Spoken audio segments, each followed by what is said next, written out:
विपरीत परिस्थितियों में मनुष्य को क्या करना चाहिए? एक प्रबुद्ध मनुष्य यही कहेगा कि हमें उसका सामना करना चाहिए, है ना? परंतु इस विषय में मेरा विचार तनिक भिन्न है। परिस्थितियां जब अधिक प्रतिकूल हो और संघर्ष में विजय की नहीं, प्रियजनों के विध्वंस की संभावना हो, तो संघर्ष से थोड़ा पीछे होकर सही समय आने की प्रतीक्षा करनी चाहिए और साथ ही तैयारी भी। जैसे मरुस्थल के पौधे अपने बीजों पर आवरण लगाकर उन्हें सुरक्षित रखते हैं ताकि वर्षा की फुहार आने पर वो फल फूल सके, ठीक उसी प्रकार अज्ञातवासी होना भी उचित है। इस संसार को बदलने के लिए किसकी आवश्यकता होती? आपके सोच की, आपके राय की? नहीं, इस संसार को बदलने के लिए आवश्यकता होती है उस उदाहरण की जो आप अपने जीवन से प्रस्तुत करते हैं। आप भी जब स्वयं को बदलना चाहते हैं तो आप क्या करते हैं? आप किसी और के जीवन से उदाहरण लेते हैं, स्वयं को बदलते हैं। तत्पश्चात आप एक ऐसा उदाहरण संसार को दे सकते हैं जिससे ये संसार बदल जाए। आपके कर्मों के अनुसार ही सब कुछ होगा। यदि आप इस संसार को प्रेम सिखाना चाहते हैं तो आपको केवल प्रेम करना होगा। यदि संसार को न्याय सिखाना है तो हर एक के साथ न्याय करके दिखाना होगा। ये संसार बड़ा विचित्र है, लोग बड़े विचित्र हैं। ये आपकी सोच सोचेंगे भी, आपकी बातें सुनेंगे भी, आपकी राय लेंगे भी, पर बदलेंगे केवल उदाहरण से। तो एक अच्छा उदाहरण प्रस्तुत कीजिए। उड़ना किसे नहीं भाता, सफलता के आकाश पर सवारी करना कौन नहीं चाहता। सब चाहते हैं, सब चाहते हैं कि इस संसार में उनका नाम, उनकी पहचान सबसे ऊपर हो, कि उनका नाम इतिहास में स्मरण रखा जाए। परंतु सबका नाम इतिहास में नहीं लिखा जाता। कुछ लोग नाम पाकर भी बेनाम रह जाते हैं। क्यों?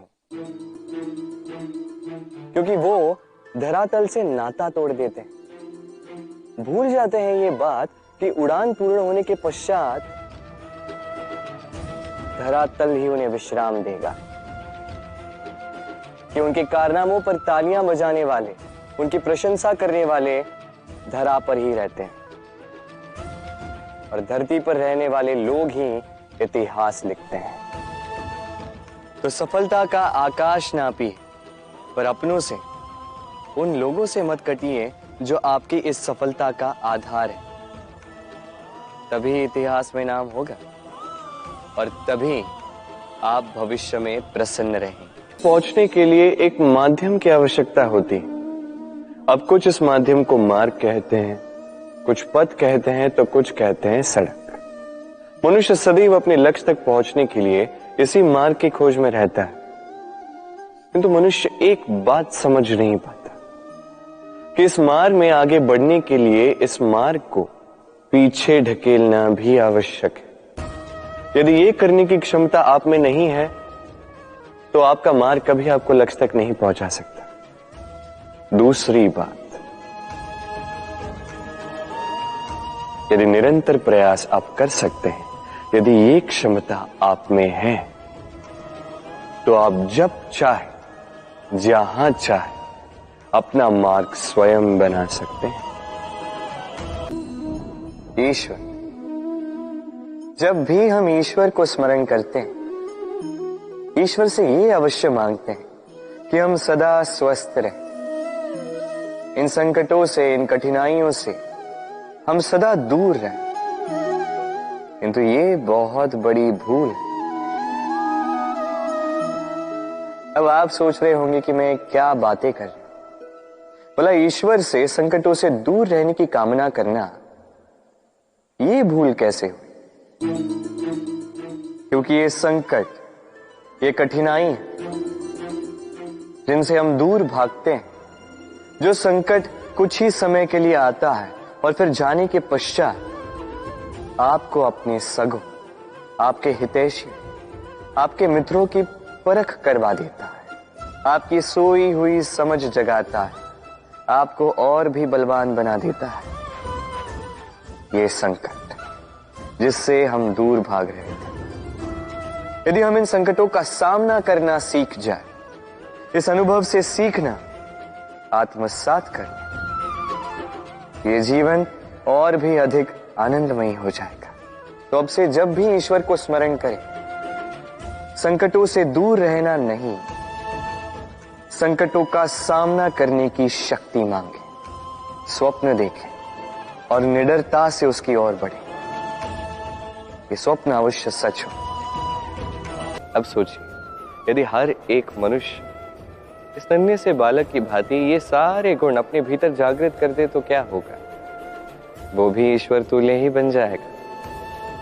तो आप भी यही कीजिए, इस मन को विकारों से मुक्त कीजिए, एक नन्हे से बालक की भांति।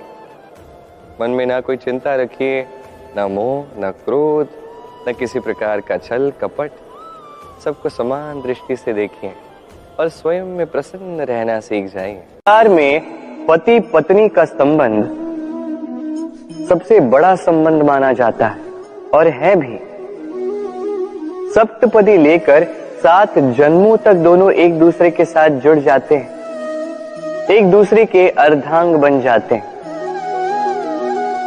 अर्धांग अर्थात अर्ध अंग।